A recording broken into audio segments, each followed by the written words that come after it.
Did you know Sean Connery never liked his role James Bond, and Judy Garland resented his role as Dorothy Gale? This is the untold side of Golden Age stardom, when actors did not like their iconic roles ever, and wished they had never done those roles. We are going to talk about the iconic roles that stars played, but never wanted to play. You will be surprised to see some of them.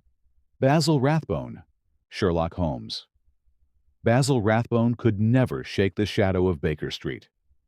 Between 1939 and 1946, he starred in 14 films and over 200 radio broadcasts as Sherlock Holmes, establishing what many still consider the definitive screen portrayal of the detective.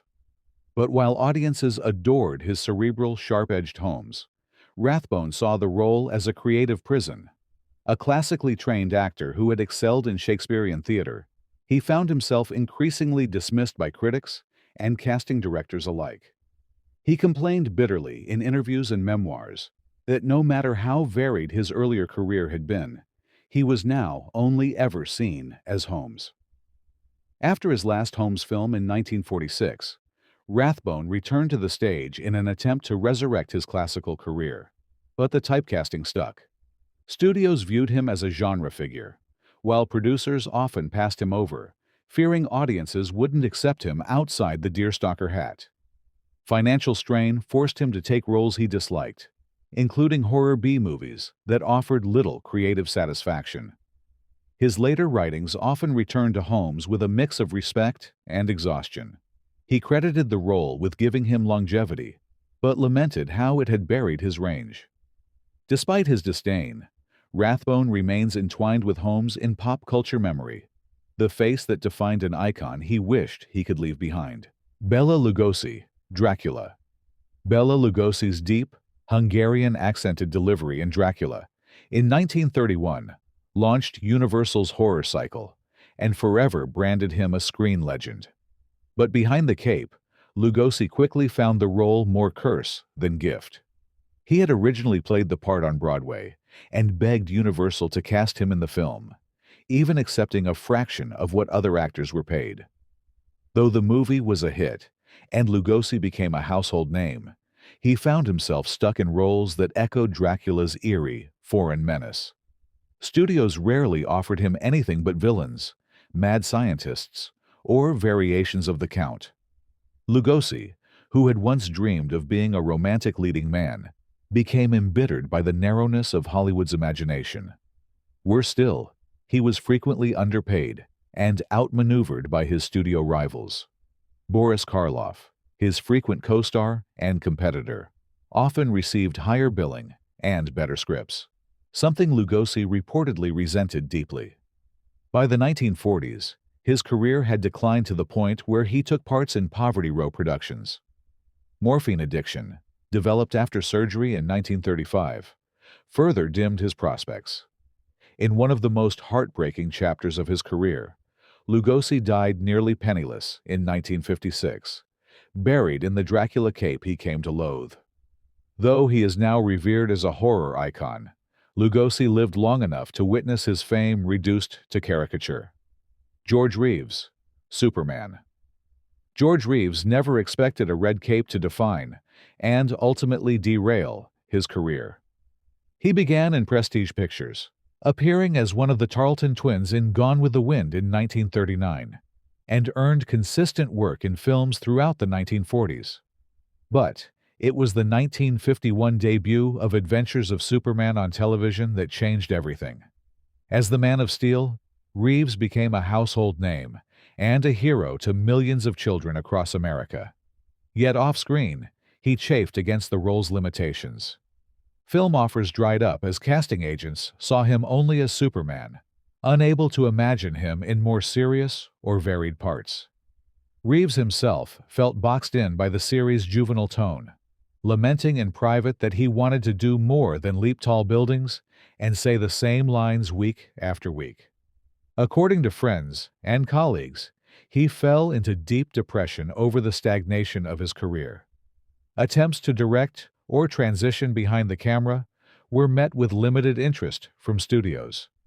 In 1959, Reeves was found dead from a gunshot wound at age 45, officially ruled a suicide, though conspiracy theories still abound. His death became a symbol of the darker side of typecasting, where the costume that brings adoration can just as easily become a cage. Clayton Moore, the Lone Ranger. Clayton Moore didn't originate the Lone Ranger role, but by the 1950s, he had become its embodiment in the eyes of American TV viewers. Donning the black mask and white Stetson, Moore played the masked man in over 200 episodes, crafting an iconic image of frontier justice. Initially proud of the part, Moore's relationship with the role grew complicated as legal wrangling and studio politics entered the picture. When the character rights holders wanted to reboot the franchise in the late 1950s, they banned Moore from making public appearances as the Lone Ranger. Moore, outraged, refused to be separated from the persona he had helped popularize. He fought a legal battle to wear the mask in public, and even donned oversized sunglasses to circumvent the restriction while continuing his public appearances. His feud with the producers became tabloid fodder, turning Moore into a folk hero among fans who viewed the dispute as a fight against corporate ownership of identity. Despite later reconciliation, Moore never entirely forgave the attempt to sever him from the role. While he ultimately embraced the Ranger again in later years, including reunion specials and public events, Moore's career outside the character remained sparse. His entire public legacy became inseparable from the character, beloved but monopolized. Judy Garland, Dorothy in The Wizard of Oz. Judy Garland's voice, soaring over Somewhere Over the Rainbow, became the anthem of Hollywood dreams. But for Garland herself, Dorothy Gale was a role that haunted more than it helped. At just 16, she was thrust into a grueling production schedule on The Wizard of Oz, controlled down to her body weight, makeup, and posture. MGM put her on amphetamines to keep her thin and energized, then sedatives to help her sleep, starting a cycle of dependency that would follow her for decades. Though the film flopped financially at first, its 1949 re-release turned it into a classic, and Garland's connection to the character deepened. But the image of sweet, innocent Dorothy increasingly clashed with the complex, adult woman Garland became. She resented the infantilization, even mocking herself in later concerts for being forever trapped in ruby slippers. MGM, capitalizing on Dorothy's fame, kept casting her in similar roles, innocent girls with powerhouse voices, while restricting her personal and professional autonomy. Garland was eventually dropped by the studio in 1950, labeled unreliable. Although she made a career comeback in concerts and dramatic roles, she never fully escaped the long shadow of Oz. When she died in 1969, at just 47, many still viewed her as the girl from Kansas, rather than the deeply gifted, troubled woman she had become. Sean Connery, James Bond. Few actors have ever been more publicly tied to a character than Sean Connery was to James Bond, and fewer still grew to resent it more. When Connery debuted as 007 in Dr. No in 1962, he brought a lethal cool to the role that redefined British masculinity for the screen. The franchise was a phenomenon, and Connery starred in 5 consecutive Bond films that made him a global superstar. But as early as 1965, he began expressing frustration. The press treated him like Bond, fans invaded his privacy, and producers showed little interest in letting him shape the character beyond the one-note seduction and gunplay formula. By You Only Live Twice in 1967, Connery was fed up. He resented the grueling schedule and how little creative control he had, despite being the franchise's face. After briefly walking away, he returned for Diamonds Are Forever in 1971, only after securing a record-breaking payday and the promise to fund independent projects. Still, he admitted in interviews that he hated Bond and wished the franchise didn't dominate his resume. Connery spent years afterward distancing himself, choosing offbeat roles in films like The Man Who Would Be King and Zardoz. But journalists never stopped asking about 007. Even when he returned one last time in Never Say Never Again in 1983, it felt like resignation. His legacy remains shaped by a character he could never fully leave behind. Marlon Brando, Stanley Kowalski, in A Streetcar Named Desire. Brando's ferocious turn as Stanley Kowalski in A Streetcar Named Desire redefined screen acting in 1951, but the role quickly became a burden. Raw, sexual, and unrestrained, Stanley exploded onto cinema screens as the new face of masculinity, and Brando became a cultural force. Yet Brando despised how audiences and critics seemed to fixate solely on the primal intensity of Stanley, ignoring the intelligence and nuance he brought to the role. He feared being boxed in as a brute, a fear reinforced by offers that mirrored Stanley's violent, brooding persona. Brando was always more interested in exploring vulnerability and complexity, traits he displayed in On the Waterfront and Reflections in a Golden Eye, but Stanley overshadowed it all. Interviews from the 1960s show his growing disdain for the public perception that equated him with that character. He refused to revisit roles similar to Stanley and eventually began turning down projects altogether.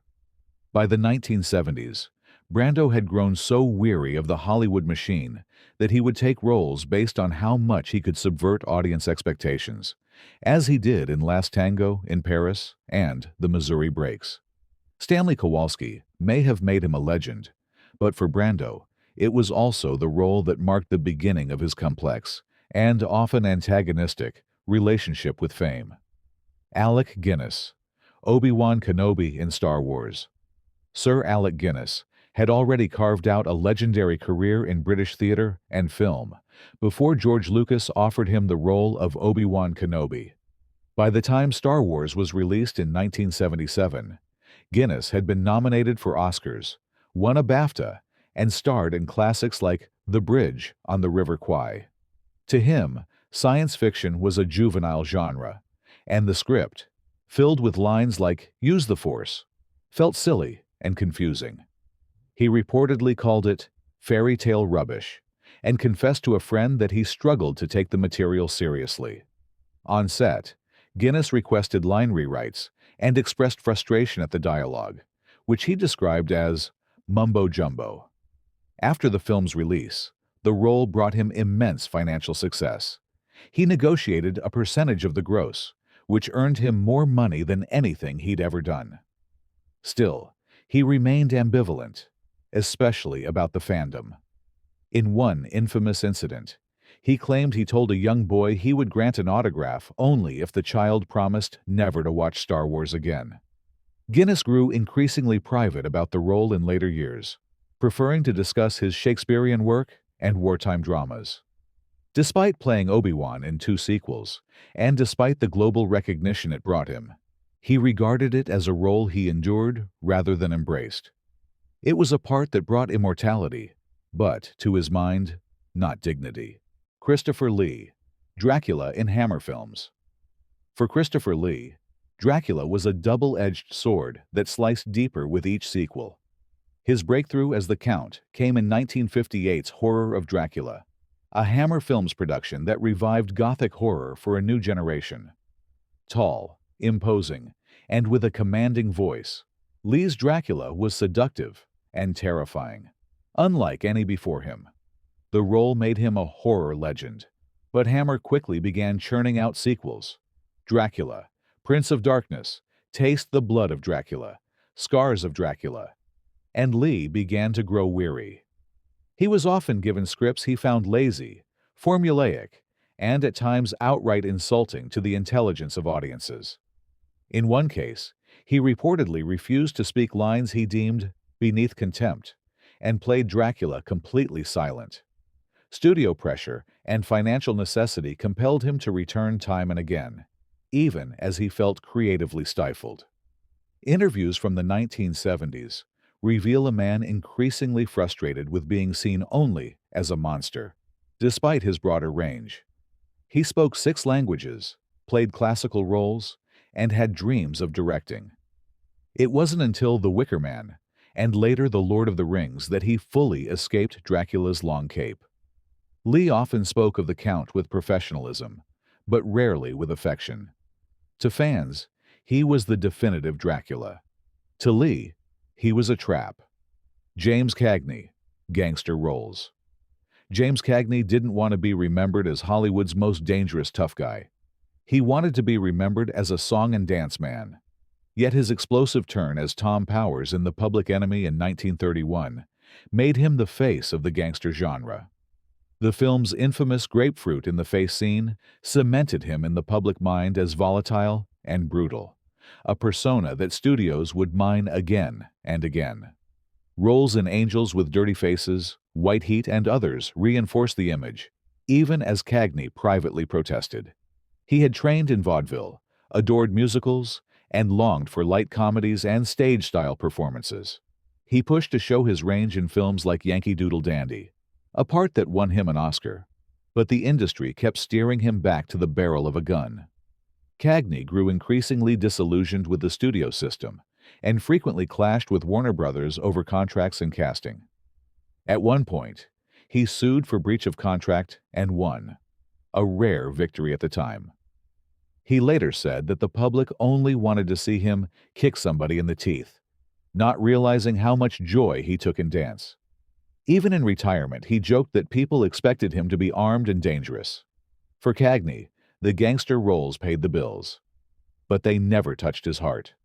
Betty Hutton, Annie Oakley in Annie Get Your Gun. When MGM cast Betty Hutton in Annie Get Your Gun in 1950, it seemed like a dream role, a bold, brash musical lead in one of the most anticipated pictures of the decade. But for Hutton, the part was a poisoned gift. She was brought in as a replacement for Judy Garland, who had been dismissed from the production due to health and behavioral issues. Hutton, already a rising star, was under enormous pressure to rescue the troubled film. She later described the experience as a miserable time, citing studio hostility and resentment from the crew still loyal to Garland. Though the film was a box office success and cemented Hutton's status as a top-tier musical star, she came to resent how her career was defined by it. Critics often compared her unfavorably to Garland, and her boisterous style, once praised as fresh, began to wear thin with audiences. Hutton felt boxed in by the energetic blonde bombshell type and struggled to land serious roles. When musicals waned in the mid-1950s, so did Hutton's career. She faded quickly from the spotlight, turning to television, and later leaving the industry altogether. Despite her vocal talents and comedic timing, Annie Get Your Gun remained both her triumph and her burden, an achievement she was never quite allowed to outgrow. Joan Crawford, Mildred Pierce. Joan Crawford's Oscar-winning performance in Mildred Pierce in 1945 revived her career and reshaped her image from glamorous flapper to steely maternal survivor. But Crawford quickly realized the downside. The role created a new template that studios would cling to. She was repeatedly offered variations on the suffering woman trope: tough, unbreakable, endlessly sacrificing. While audiences applauded her reinvention, Crawford found herself creatively hemmed in. Though she took pride in Mildred Pierce, she grew frustrated with how the industry used it to limit her. Throughout the late 1940s and 50s, she cycled through melodramas like Possessed and Sudden Fear, where her characters often endured humiliation, betrayal, or ruin. Crawford tried to push for more diverse parts, but producers insisted she stick to her winning formula. In interviews, she admitted that she often had to fight for every scrap, and sometimes took roles just to remain visible. As younger actresses entered the scene and Hollywood's tastes shifted, she leaned into horror films like Whatever Happened to Baby Jane, embracing a kind of camp resurrection. Yet even then, critics framed her as a relic of old-school suffering. Joan Crawford, a master of image control and ambition, remained aware that her most acclaimed role was also the one that narrowed her scope. She won the Oscar, but lost the freedom to reinvent herself again. Clark Gable, Rhett Butler in Gone with the Wind. Clark Gable was reluctant to take the role of Rhett Butler, and for good reason.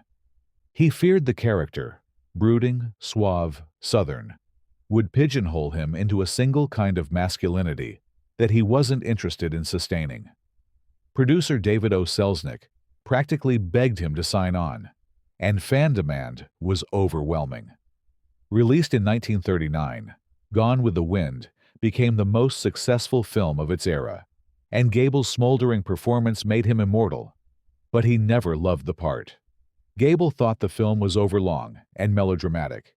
He clashed with Selznick and disliked the production's grueling pace. Worse, he knew the public now saw him as Rhett, not the versatile actor he wanted to be. While Gable had starred in screwball comedies, war dramas, and westerns, none of them matched Rhett's iconic pull. He avoided discussing the film in later interviews and rarely attended retrospectives. When asked to revisit the character, he refused, saying the role had become too much of a ghost. After his service in World War II, Gable returned to the screen with mixed success, but Rhett Butler remained the benchmark by which all his performances were judged. Even at the height of his fame, he felt boxed in by the smirking charm that once won Scarlett O'Hara's heart. William Shatner, Captain Kirk. For William Shatner, the success of Star Trek was both a blessing and burden. As Captain James T. Kirk, Shatner led the crew of the USS Enterprise into syndication immortality. Yet, when the original series ended in 1969, he quickly discovered that the world wasn't interested in William Shatner, the classically trained actor who'd worked alongside Julie Harris and performed Shakespeare. He was Kirk, full stop. Offers dried up, and for a time he lived in a camper to make ends meet.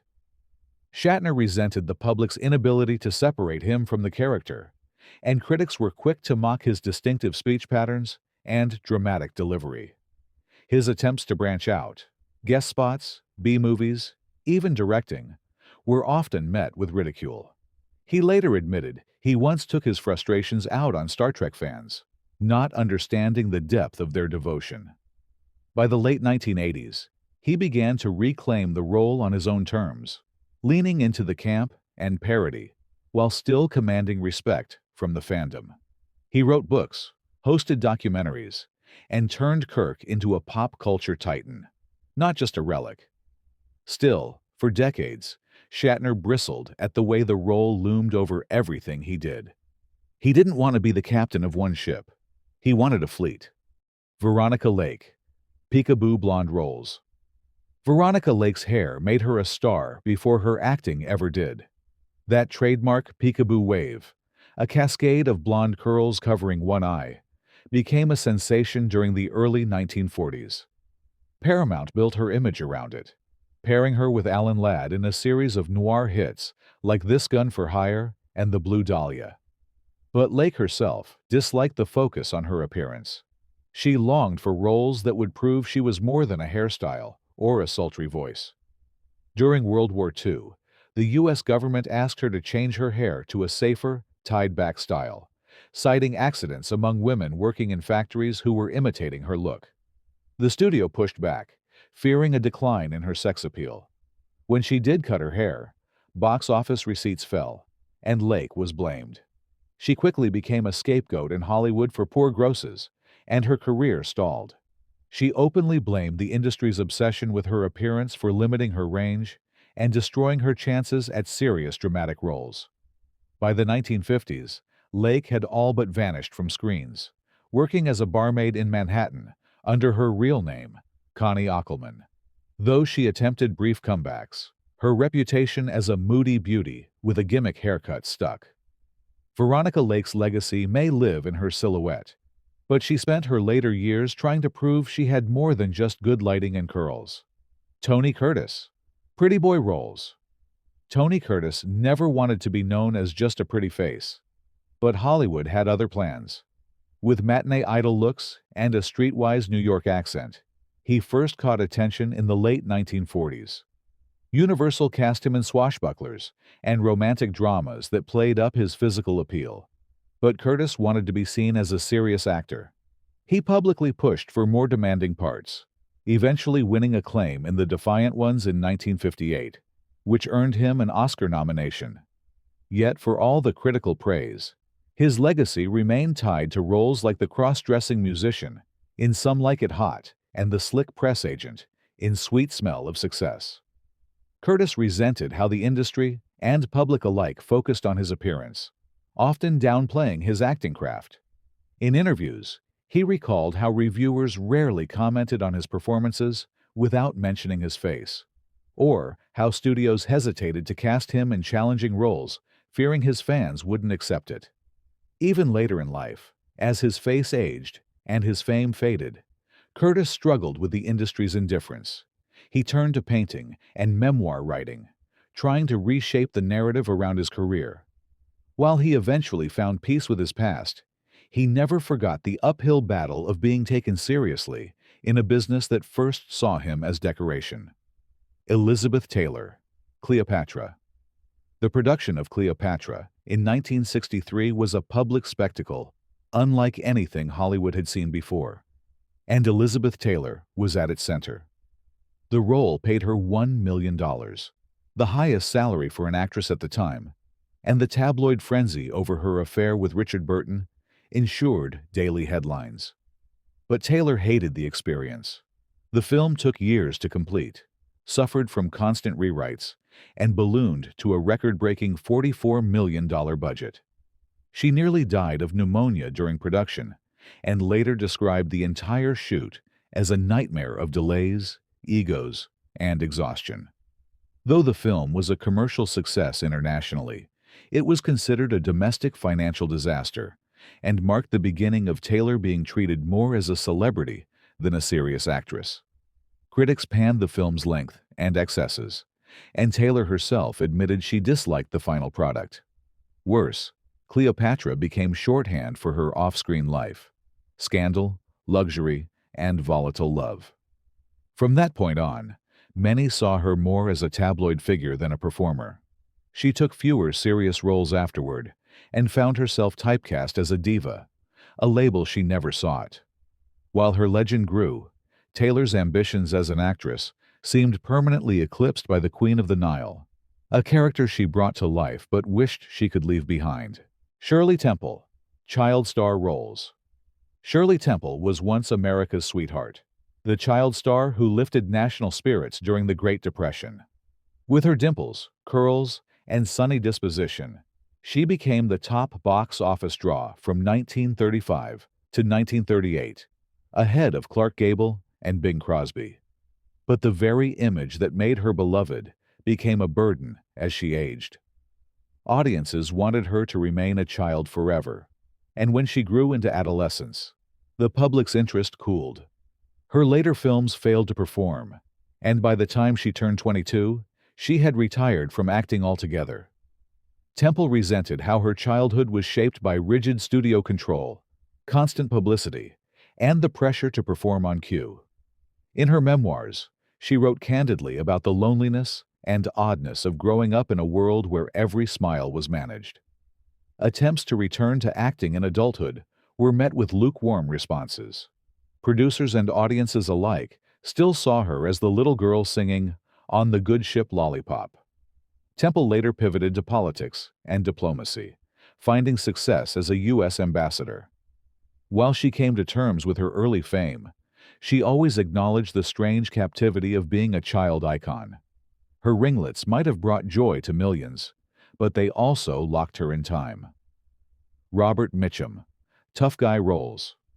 Robert Mitchum had the sleepy eyes, slow drawl, and laconic swagger that Hollywood eagerly cast as noir anti-heroes and hardened criminals. Films like Out of the Past in 1947 and The Night of the Hunter in 1955 made him an icon of rugged masculinity. But Mitchum found little satisfaction in the roles that made him famous. He often referred to his characters as one-note thugs and was known for saying that acting was simply standing up and saying lines. He approached his work with detachment, in part because he believed the industry refused to see the full range of his ability. Mitchum had comedic timing, musical talent, and an underused sensitivity on screen. But producers kept sending him scripts filled with guns, fists, and cigarettes. He grew to resent the media portrayal of him as Hollywood's bad boy, especially after a highly publicized marijuana arrest in 1948, an event that paradoxically enhanced his tough guy image. In private, Mitchum was intellectual, widely read, and interested in poetry, but few roles ever reflected that. Late in his career, he occasionally broke the mold in films like Ryan's Daughter, but for the most part, Mitchum was boxed into a brand he couldn't escape. He once joked that he'd spent his life being a rude guy with a fedora, even when he wasn't wearing one. Basil Rathbone, Sherlock Holmes. Though covered earlier, Basil Rathbone's disdain for Sherlock Holmes ran deeper than simple typecasting. After 14 films and over 200 radio appearances, the actor had become so closely associated with Holmes that producers ceased to consider him for any other roles. Rathbone, trained at the Royal Academy of Dramatic Art, had longed for prestige on the Shakespearean stage. Before Holmes, he'd earned praise in roles like Tybalt and the villainous Sir Guy of Gisborne in The Adventures of Robin Hood. But Holmes eclipsed all of it. The public called him Sherlock in the street. Journalists asked only about mysteries and deduction. He begged for meatier roles, Macbeth, Richard III, but was turned down repeatedly. Even when he returned to theater in the late 1940s, audiences were disappointed that he wasn't wearing a deerstalker hat. Rathbone eventually moved into television and horror films, often playing thinly veiled parodies of Holmes or other detectives. He never fully recovered the career momentum he had before Holmes took over. While he remained gracious in interviews, those closest to him reported that he mourned the lost potential of a career he believed could have rivaled Olivier's, if only he hadn't solved quite so many crimes on screen. Bela Lugosi, Dracula. Much like Rathbone, Lugosi's repeated association with Dracula was both his making and his undoing. What is often forgotten is that Lugosi turned down other roles, including Frankenstein's monster, because he hoped to avoid being boxed in. Unfortunately, Dracula's popularity meant he was called back again and again, often without the luxury of script approval or creative input. He would later appear as the Count in films of rapidly diminishing quality, and by the 1940s, he was starring in comedies like Abbott and Costello Meet Frankenstein, which he felt mocked his legacy. Financial troubles, including unpaid taxes and hospital bills, forced him to accept almost any offer, including work with notorious low-budget director Ed Wood. His performances in Glenn or Glenda and Bride of the Monster are now cult favorites, but at the time, they were seen as sad reminders of how far he had fallen. Lugosi was the first major actor to publicly enter drug rehabilitation, checking into a state hospital for morphine addiction in 1955. Though he remained gracious about his fans, he was bitter about Hollywood's refusal to cast him as anything but the undead. He died in near poverty, still receiving mail addressed simply to Dracula. George Reeves, Superman. Even more tragic than George Reeves' resentment of his Superman image was the isolation that came with it. He was reportedly embarrassed to wear the costume in public appearances, especially when adult fans approached him more reverently than ironically. Off-set, Reeves drank heavily and voiced his frustration with being dismissed as a kiddie show actor. He lobbied for film roles throughout the 1950s, but was repeatedly turned down, even for supporting parts. The association with Superman was so strong that studio executives feared audiences would laugh during serious scenes. There were rumors he was planning to leave the role behind when he died under mysterious circumstances in 1959. Though ruled a suicide, some friends believed he was preparing for a fresh chapter in life, potentially behind the camera. Regardless of the truth, Reeves's story remains one of the clearest examples of how a beloved role can lead to both fame and personal ruin.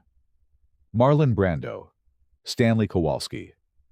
Brando's disdain for Stanley Kowalski persisted well beyond his early career. Even as he took on complex roles like Don Vito Corleone and Colonel Kurtz, Journalists constantly referenced his primal performance in a streetcar named Desire.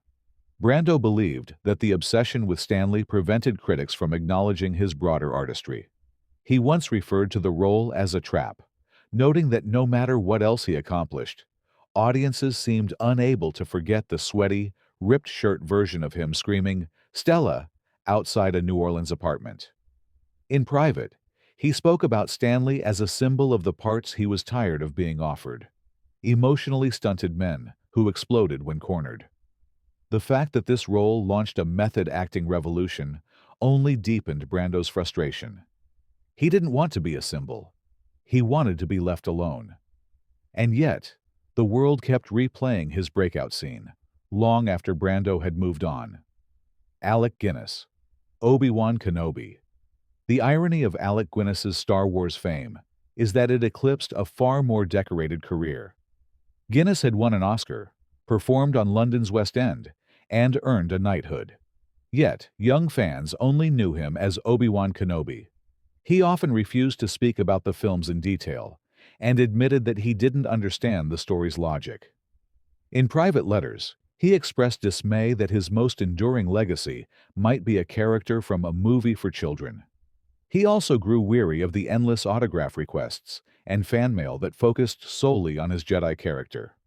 Though he remained polite in public, his distaste for the role and its relentless cultural footprint never truly faded. As far as Guinness was concerned, the Force had done him no favors. Christopher Lee, Dracula. Christopher Lee's return to Dracula in sequels he loathed reflects how actors are sometimes held hostage by their own success. He openly criticized Hammer films for recycling plots and focusing on gore over atmosphere. Lee claimed he once performed without speaking a word because the dialogue was so poor. And yet, he kept returning, partly out of contract obligations, partly out of financial necessity. He later revealed that refusing Dracula meant losing leverage in other negotiations. Lee finally escaped the role in the 1970s and rebuilt his career in films like The Wicker Man, The Man with the Golden Gun, and The Lord of the Rings.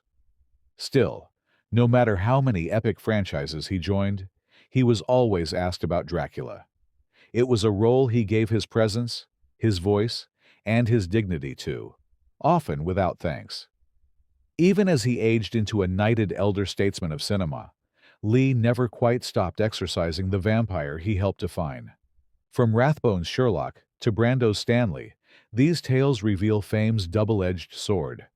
For every icon immortalized, an artist's ambition was stifled. Their struggles remind us that behind every legendary role lies a human craving reinvention. Hollywood's golden age promised stardom, but often delivered gilded cages.